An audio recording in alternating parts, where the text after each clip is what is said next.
So dear students, in this class let us discuss about valence bond theory.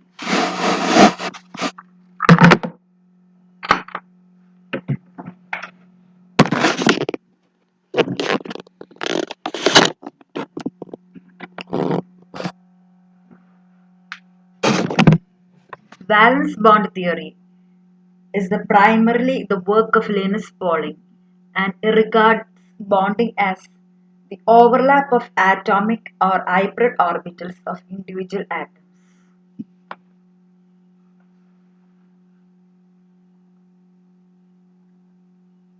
Valence bond theory was developed by Pauling and Slater, and the main postulates of valence bond theory are the central metal atom or ion makes available a number of vacant orbitals equal to its coordination number. These vacant orbitals form covalent bonds with the ligand orbitals.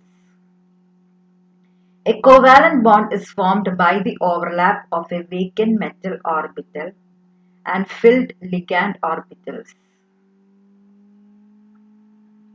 This complete overlap leads to the formation of a metal ligand sigma bond. A strong covalent bond is formed only when the orbitals overlap to the maximum extent. This maximum overlapping is possible only when the metal vacant orbitals undergo a process called hybridization. A hybridized orbital has a better directional characteristic than an unhybridized one. Linus പോളിങ്ങും സ്ലേറ്ററും കൂടെ കൊണ്ടുവന്ന പുതിയ തിയറിയാണ് ഈ valence bond theory. Werner's coordination തിയറിനേക്കാളും നല്ലൊരു തിയറിയാണ് ഈ വാലൻസ് ബോണ്ട് തിയറി എന്ന് പറയുന്നത്. ഇതിന്റെ പോസ്റ്റുലേറ്റ്സ് എന്തൊക്കെയാന്ന് പറഞ്ഞിട്ടുണ്ടെങ്കിൽ മെറ്റൽ ആറ്റത്തിന് എപ്പോഴും വേക്കന്റ് ആയിട്ടുള്ള കുറെ ഓർബിറ്റൽസ് ഉണ്ടാവും.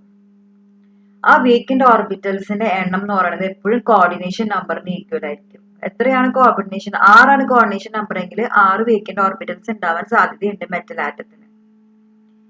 ഈ വേക്കന്റ് ആയിട്ടുള്ള ഓർബിറ്റൽസും ലിഗാൻഡിന്റെ ഫിൽഡ് ഓർബിറ്റൽസും തമ്മിൽ ഓവർലാപ്പ് ചെയ്തിട്ട് കോവാലന്റ് ബോണ്ട് ഉണ്ടാക്കും.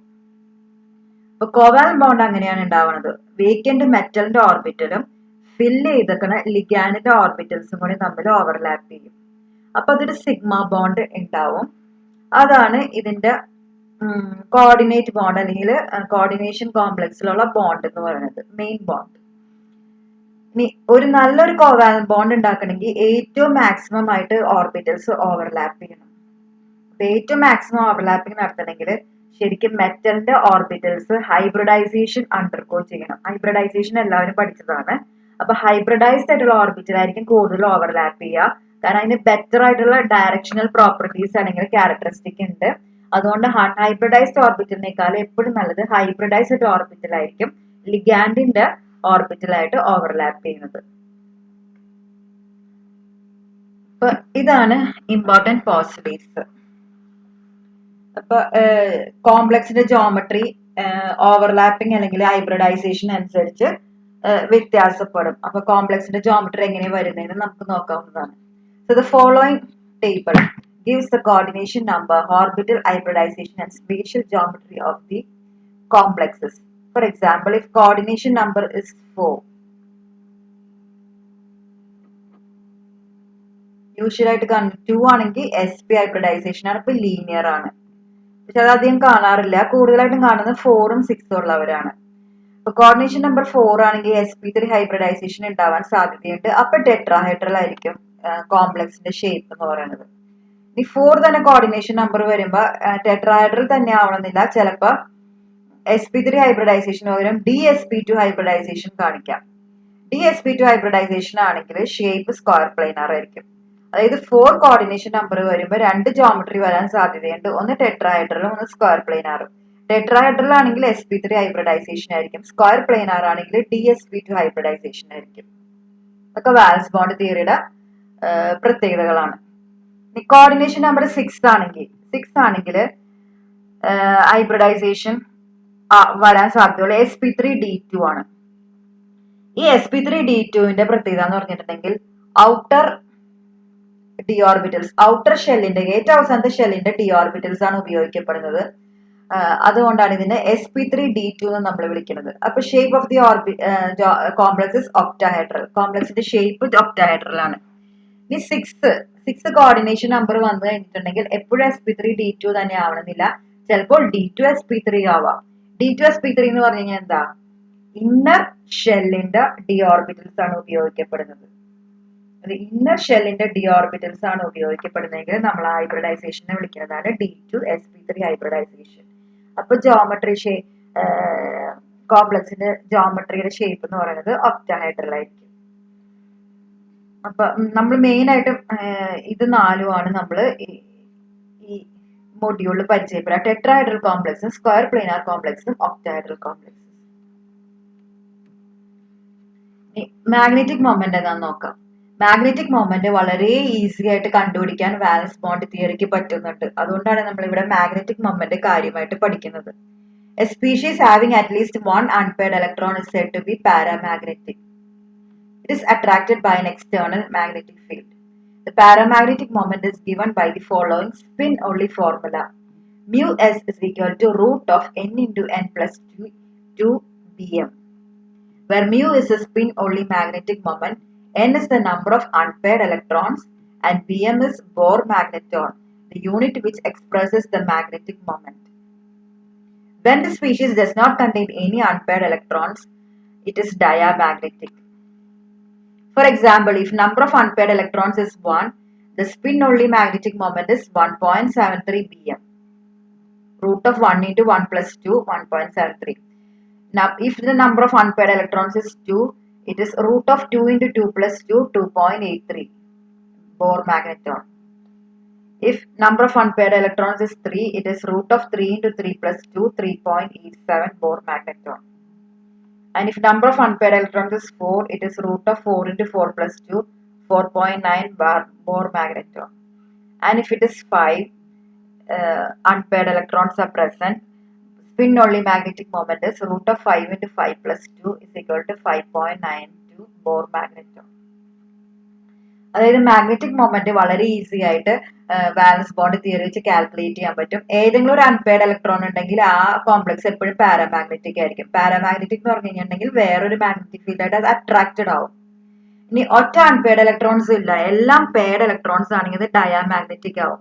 അപ്പൊ അത് എക്സ്റ്റേണൽ മാഗ്നറ്റിക് ഫീൽഡ് ആയിട്ട് ഒരിക്കലും അട്രാക്റ്റഡ് ആവില്ല. എത്ര അൺപെയർഡ് ഇലക്ട്രോൺസ് ഉണ്ട് അത് വെച്ചിട്ടുണ്ടാവുന്ന മാഗ്നറ്റിക് മൊമെന്റ് കാണാനുള്ള ഫോർമുല ഇവിടെ കൊടുത്തിട്ടുണ്ട്. mu s ആണ് root of n into n plus 2 Bohr magneton. Bohr magneton unit ആണ്. n എന്ന് പറയുന്നത് നമ്പർ ഓഫ് അൺപെയർഡ് ഇലക്ട്രോൺസ് ആണ്. അങ്ങനെ ഓരോരുത്തരുടെ നമ്പർ ഓഫ് അൺപെയർഡ് ഇലക്ട്രോൺസ് ഇട്ട് കൊടുക്കുമ്പോൾ നമുക്ക് വാല്യൂസ് പലതും കിട്ടും മാഗ്നറ്റിക് മൊമെന്റിന്. അങ്ങനെയാണെങ്കിൽ നമുക്ക് വാലൻസ് ബോണ്ട് തിയറിയുടെ ആപ്ലിക്കേഷൻസ് ആയിട്ട് കുറച്ച് കോംപ്ലക്സസ് നോക്കാം. ആദ്യം നമ്മൾ പരിചയപ്പെടുന്ന കോംപ്ലക്സസ് കോർഡിനേഷൻ നമ്പർ 4 ഉള്ളതാണ്. അതിനുശേഷം നമുക്ക് 6ലേക്ക് പോകാവുന്നതാണ്. അപ്പൊ 4 ഉള്ളത് ഞാൻ പറഞ്ഞു. കോർഡിനേഷൻ നമ്പർ 4 വന്ന രണ്ട് ഹൈബ്രിഡൈസേഷൻ സാധ്യമാണ്. ഒന്ന് DsP2 ഹൈബ്രിഡൈസേഷനും വേറൊന്ന് sp3 ഹൈബ്രിഡൈസേഷനുമാണ്. DsP2 ഹൈബ്രിഡൈസേഷൻ ആണെങ്കിൽ കോംപ്ലക്സ് സ്ക്വയർ പ്ലെയിനാർ ആയിരിക്കും. sp3 ഹൈബ്രിഡൈസേഷൻ ആണ് കാണിക്കണമെങ്കിൽ കോംപ്ലക്സ് ടെട്രാഹെഡ്രൽ ആയിരിക്കും. ഈ സന്ദർഭത്തിൽ നമുക്ക് എപ്പോഴും സ്ട്രോങ് ലിഗാൻഡ്, വീക്ക് ലിഗാൻഡ് എന്ന് പറഞ്ഞ് രണ്ട് വിധത്തില് ലിഗാൻഡ്സിനെ ക്ലാസിഫൈ ചെയ്യാം. സ്ട്രോങ് ലിഗാൻഡിന്റെ പ്രത്യേകത എന്ന് പറഞ്ഞു കഴിഞ്ഞിട്ടുണ്ടെങ്കിൽ അൺപെയർഡ് ഇലക്ട്രോൺസ് പെയർ ചെയ്യിപ്പിക്കുന്നവരാണ്. സ്ട്രോങ് ലിഗാൻഡിന്റെ പ്രത്യേകത എന്ന് പറഞ്ഞു കഴിഞ്ഞിട്ടുണ്ടെങ്കിൽ അത് സ്ട്രോങ് ലിഗാൻഡ് ഈ മെറ്റലിന്റെ അടുത്തേക്ക് അപ്രോച്ച് ചെയ്യുമ്പോഴത്തേക്കും എല്ലാ അൺപെയർഡ് ആയിട്ടുള്ള ഇലക്ട്രോൺസും പെട്ടെന്ന് പെയർ ചെയ്യും. അതിന് എക്സാമ്പിൾസ് നമ്മുടെ സയനൈഡ് അയോൺ, അമോണിയ, അതൊക്കെ എക്സാമ്പിൾസ് ആയിട്ട് നമുക്ക് പറയാവുന്നതാണ്. ഇനി വീക്ക് ലിഗാൻഡ്സ് ഉണ്ട്. വീക്ക് ലിഗാൻഡ്സിന്റെ പ്രത്യേകത എന്ന് പറഞ്ഞു കഴിഞ്ഞിട്ടുണ്ടെങ്കിൽ വളരെ വീക്കാണ്. അതുകൊണ്ട് തന്നെ അൺപെയർഡ് ഇലക്ട്രോൺസ് ഒരിക്കലും പെയർ അപ്പ് ചെയ്യില്ല. അങ്ങനെ തന്നെ അൺപെയർഡ് ഇലക്ട്രോൺസ് ഇരിക്കും. അതിന് എക്സാമ്പിൾസ് ആയിട്ട് നമുക്ക് fluoride ion, chloride ion, H2O, water എന്ന് പറഞ്ഞ ലിഗാൻഡ്, അതൊക്കെ എക്സാമ്പിൾസ് ആയിട്ട് പറയാവുന്നതാണ്. So strong ligand is A ligand that on approaching the metal atom can force the unpaired electrons of the metal d orbitals to pair up mutually. And a weak ligand is one which cannot force the unpaired electrons of the metal d orbitals to pair up. നമ്മളിവിടെ ഒരു example ആയിട്ട് നിക്കലിന്റെ ഒരു complex ആണ് കാണുന്നത് Ni NH3 4 2+. ഇവിടെ nickel ആറ്റത്തിന്റെ original configuration ആറ്റത്തിന്റെ configuration ഈ കാണിച്ചിരിക്കുന്നത് 3d8 4s2. ഈ ആരോ മാർക്സ് കണ്ടു കഴിഞ്ഞാൽ നിങ്ങൾക്ക് മനസ്സിലാവും അത് ഇലക്ട്രോൺസ് ആണ്, ഓരോ ഓർബിറ്റിലുള്ള ഇലക്ട്രോൺസ് ആണ്. അപ്പൊ 3d8 4s2 കണ്ടു. ഇനി Ni2+ എന്ന് പറഞ്ഞ അയോൺ ആയിട്ടാണ് ഈ കോംപ്ലക്സിൽ ഇരിക്കുന്നത്. അപ്പൊ Ni2+ അയോണിന്റെ കോൺഫിഗറേഷൻ എന്ന് പറയുന്നത് 4s നിന്ന് 2 ഇലക്ട്രോൺസ് പോയതാണ്, അതുകൊണ്ട് തന്നെ 4s വേക്കന്റ് ആണ്. ഇനി NiNH3 4 2+ൽ എന്താ സംഭവിക്കണേന്ന് വെച്ചിട്ടുണ്ടെങ്കിൽ അമോണിയയുടെ കൈവശം ഓരോ ലോൺ പെയർ ഉണ്ട്. 4 അമോണിയയും ഓരോ ലോൺ പെയർ ഈ വേക്കന്റ് ആയിട്ടിരിക്കുന്ന s ഓർബിറ്റലിനും 3 p ഓർബിറ്റൽസിനും കൊടുക്കും. അവര് 3 പേരും കൂടെ കൂടി ചേർന്നിട്ട് 4 ഓർബിറ്റൽസ്, ഒരു എസും 3 പിയും കൂടെ കൂടി ചേർന്നിട്ട് 4 sp3 ഹൈബ്രിഡ് ഓർബിറ്റൽസ് ഉണ്ടാവും. ആ 4 sp3 ഹൈബ്രിഡ് ഓർബിറ്റൽസിലേക്ക് അമോണിയ ഇലക്ട്രോൺസിനെ ഇട്ട് കൊടുക്കും. ഓരോ ലോൺ പെയറിനെ വീതം ഇട്ട് കൊടുക്കും. അതാണ് ഈ കാണിച്ചിരിക്കുന്നത്. അമോണിയ ഇലക്ട്രോൺസിനെ ഇട്ട് കൊടുത്തത് ഇൻഡു മാർക്കായിട്ട് കാണിച്ചിട്ടുണ്ട്. അതുകൊണ്ട് തന്നെ ഇതിനെ sp3 ഹൈബ്രിഡൈസേഷൻ എന്നാണ് വിളിക്കുന്നത്. അപ്പൊ ഇനി ഇവിടെ നമ്പർ ഓഫ് അൺപെയർഡ് ഇലക്ട്രോൺസ് 2 വെറുതെ അൺപെയർഡ് ആയിട്ട് ഇരിക്കുന്നുണ്ട്. അതുകൊണ്ട് 2 ആണ് നമ്പർ ഓഫ് അൺപെയർഡ് ഇലക്ട്രോൺസ്. അതിൽ നമുക്ക് മാഗ്നറ്റിക് മൊമെന്റ് കാണാൻ പറ്റും. നമ്മുടെ ഫോർമുല എന്താ, √n×n+2 ആണ്. √2 × 2+2 2.83 ബോർ മാഗ്നറ്റോൺ വരും. ഇനി ഈ കോംപ്ലക്സിന്റെ ജോമെട്രി എന്തായിരിക്കും? ഹൈബ്രിഡൈസേഷൻ sp3 ആയതുകൊണ്ട് തന്നെ ഈ കോംപ്ലക്സിന്റെ ഷേപ്പ് എന്ന് പറയുന്നത് ടെട്രാഹൈഡ്രൽ ആയിരിക്കും. ഇനി ഇതുപോലെ തന്നെ വേറെയും കോംപ്ലക്സുകൾ നമുക്ക് പരിചയപ്പെടാം. അടുത്ത കോംപ്ലക്സ് എന്ന് പറയുന്നത് ടെട്രാസൈനിഡോ നിക്കലേറ്റ് 2 അയോൺ ആണ്. NiCN4 2- ആണ്. ഇവിടെ നിക്കൽ +2 ഓക്സിഡേഷൻ സ്റ്റേറ്റിലാണ്. അപ്പൊ നിക്കലിന്റെ ഒറിജിനൽ കോൺഫിഗറേഷൻ ഇവിടെ കൊടുത്തിട്ടുണ്ട്. 3d8 4s2 ആണ്. Ni2+ അയോൺ ആയിട്ടാണ് ഈ കോംപ്ലക്സിൽ ഇരിക്കുന്നത്. കാരണം ചാർജ് കണ്ടു കഴിഞ്ഞാൽ പുറത്തത്തെ ചാർജ് 2- ആണെങ്കിൽ ഇവിടെ എന്തായിരിക്കും, ഈ CNന്റെ 4- ഉള്ളിലുണ്ട്. അപ്പൊ നിക്കലിന്റെ എന്തായിരിക്കും, എക്സ് ഇട്ട് കണ്ടുപിടിക്കാവുന്നതേ ഉള്ളൂ. അപ്പൊ നമ്മൾ കണ്ടുപിടിക്കുമ്പോൾ +2 വരും. ഓക്സിഡേഷൻ സ്റ്റേറ്റ് +2 ആണ്. അപ്പൊ 4sലുള്ള 2 ഇലക്ട്രോൺസ് നിക്കലിന് നഷ്ടപ്പെടുകയാണ്. 4s വേക്കന്റ് ആയി. ഇനി ഇവിടെ കാണിക്കുന്ന കോൺഫിഗറേഷൻ, ഈ ഞാൻ പറഞ്ഞ സൈനൈഡ് പോലത്തുള്ള കോംപ്ലക്സിന്റെ പ്രത്യേകത, സൈനൈഡ് പോലത്തുള്ള ലിഗാൻസിന്റെ പ്രത്യേകത എന്ന് പറഞ്ഞിട്ടുണ്ടെങ്കിൽ they are strong ligands. Cn- is a strong ligand. So what happens? So it induces pairing. Strong ligands എന്താ ചെയ്യുന്നത്? സ്ട്രോങ് ലിഗാൻഡ് മെറ്റലിന്റെ അടുത്തേക്ക് വരുമ്പോൾ പെട്ടെന്ന് ഇത് പെയർ ചെയ്യും. ഈ ഇലക്ട്രോൺ, അതായത് ഈ അവസാനത്തെ ഓർബിറ്റിൽ ഇരിക്കുന്ന ഈ ഇലക്ട്രോൺ ഇങ്ങോട്ടേക്ക് ചാടിയിട്ട് ഇവിടെ പെയർ ചെയ്യും. അതിവിടെ കാണിച്ചിട്ടുണ്ട്. അപ്പൊ ഒരു d വേക്കന്റ് ആവും. ഇവിടെ ഒരു d വേക്കന്റ് ആവും. s വേക്കന്റ് ആണ്. 3 pയും വേക്കന്റ് ആണ്. അതിൽ 2 p മാത്രം ഹൈബ്രിഡൈസേഷന് വേണ്ടി ഉപയോഗിക്കപ്പെടും. അതായത് ഒരു d, ഒരു s, 2 p. അപ്പൊ ഏത് ഹൈബ്രിഡൈസേഷൻ ആണ് വരിക? dsp2 hybridisation. dsp2 ആയിട്ട് ഹൈബ്രിഡൈസ് ചെയ്ത് കഴിയുമ്പോൾ സൈനൈഡ് എന്ന് പറഞ്ഞ ലിഗാൻസ് ഇലക്ട്രോൺസിനെ ഇട്ട് കൊടുക്കും dsp2 ഹൈബ്രിഡൈസ്ഡ് ഓർബിറ്റൽസിൽ. അതാണ് നിങ്ങൾക്ക് ഇവിടെ ഇൻഡു മാർക്കായിട്ട് ആ ഇലക്ട്രോൺസിനെ കാണാവുന്നതാണ്. അപ്പൊ ഇലക്ട്രോൺ എല്ലാം നിറഞ്ഞു. ഇനി ഈ കോംപ്ലക്സിന്റെ പ്രത്യേകത എന്ന് പറഞ്ഞിട്ടുണ്ടെങ്കിൽ ഒറ്റ അൺപെയർഡ് ഇലക്ട്രോൺസ് ഒരിടത്തും കാണാനില്ലാത്തത് കൊണ്ട് ഇത് ഡയാമാഗ്നറ്റിക് ആണ്, അതായത് പാരാമാഗ്നറ്റിക് അല്ല. പിന്നെ ഇതിന്റെ ജോമെട്രി എന്തായിരിക്കും? dsp2 ഹൈബ്രിഡൈസേഷൻ കാണിക്കുന്ന എല്ലാവരുടെയും ജോമെട്രി സ്ക്വയർ പ്ലെയിനാർ ആണ്. സ്ക്വയർ പ്ലെയിനാർ ആയതുകൊണ്ട് നമുക്കൊരു സ്ക്വയർ വരച്ച് ആ കോംപ്ലക്സ് വരയ്ക്കാവുന്നതാണ്. ഒരു സ്ക്വയർ വരച്ചാൽ മതി. സ്ക്വയറിന്റെ സെൻട്രലില് നിക്കൽ ഉണ്ടാവും, 4 മൂലയിലും Cn ഉണ്ടാവും. പിന്നെ മൊത്തം ചാർജ് എന്തായിരിക്കും? 2-. പുറത്തത്തെ ചാർജ് ആണ് 2-. അപ്പൊ ടെട്രാസൈനിഡോ നിക്കലേറ്റ് 2 അയോൺ വിച്ച് സ്ക്വയർ പ്ലെയിനാർ. ഇപ്പൊ ക്ലിയർ ആയി എന്ന് വിചാരിക്കുന്നു. അപ്പൊ ഇതിന്റെ വിവരണം ഇവിടെ ഉണ്ട്. Nickel is in the +2 oxidation state. Cn- is a strong ligand.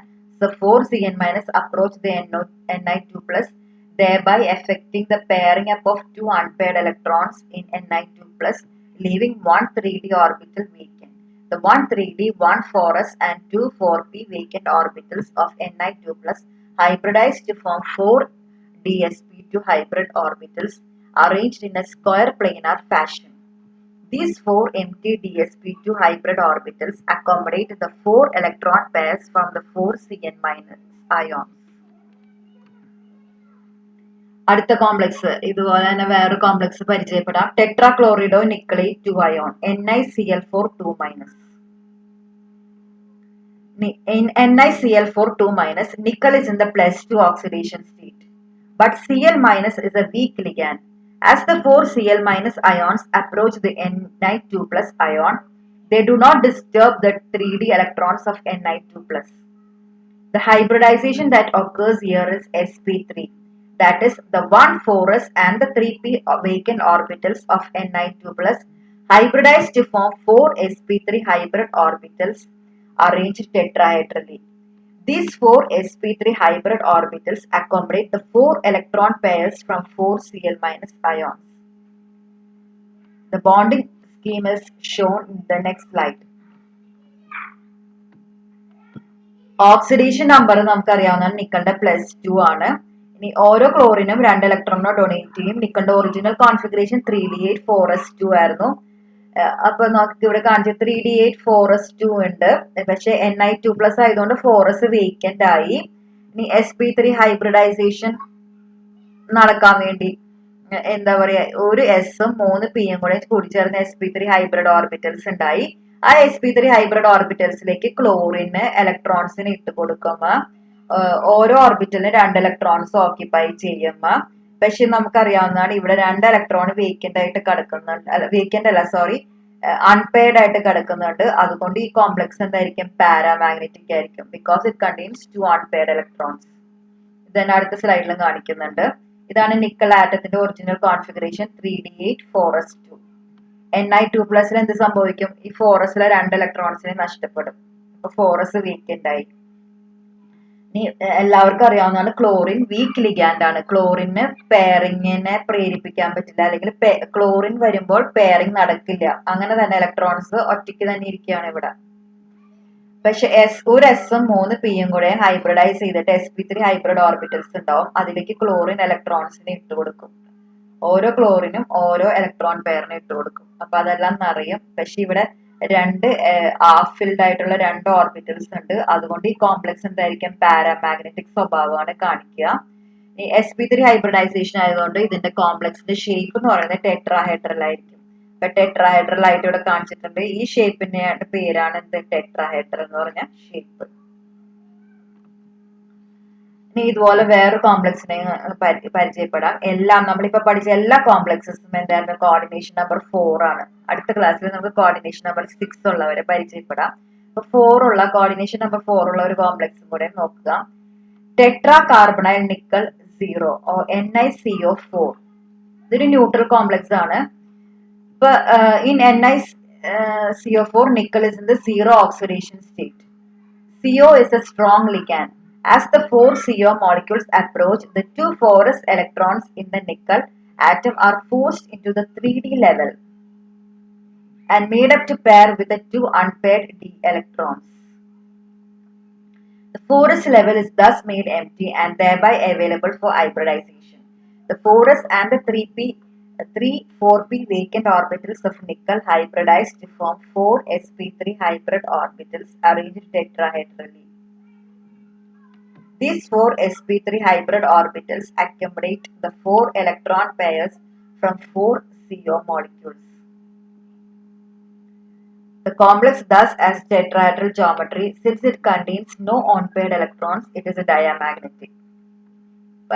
NiCO4 നമുക്കറിയാവുന്നതാണ്. നമ്മൾ കുറെ പ്രാവശ്യം നിക്കലിന്റെ കോംപ്ലക്സസ് ഡീൽ ചെയ്യുന്നത്. അതുകൊണ്ട് നിക്കലിന്റെ ഒറിജിനൽ കോൺഫിഗറേഷൻ നമുക്ക് എല്ലാവർക്കും അറിയാം. 3d8 എന്താ 4s2 ആണ്. ഈ നിക്കലിന്റെ ഇതിലുള്ള ഓക്സിഡേഷൻ സ്റ്റേറ്റ് എന്ന് പറയുന്നത് 0 ആണ്. കാരണം എന്താ കാർബണൈൽ CO എന്ന് പറഞ്ഞ ലിഗാൻഡ് 0 ആണ്. ഈ കോംപ്ലക്സിന്റെ മൊത്തത്തിലുള്ള ചാർജും 0 ആണ്. അപ്പൊ നിക്കലും ഓട്ടോമാറ്റിക്കലി 0 ആയിരിക്കും. അപ്പൊ നിക്കൽ 0 എന്ന് പറഞ്ഞിട്ടുണ്ടെങ്കിൽ ഇത് തന്നെയാണ് കോൺഫിഗറേഷൻ 3d8 4s2. പക്ഷെ ഈ വരുന്ന ലിഗാൻഡ് ഭയങ്കര സ്ട്രോങ് ലിഗാൻഡ് ആയതുകൊണ്ട് വരുന്ന ലിഗാൻഡ് ഭയങ്കര സ്ട്രോങ് ലിഗാൻഡ് ആയതുകൊണ്ട് തന്നെ ഈ ഫോറസിലുള്ള 2 ഇലക്ട്രോൺസിനെയും ഇങ്ങോട്ടേക്ക് ചാടിച്ച് പെയർ ചെയ്യിപ്പിക്കും. ഈ 3D വന്ന്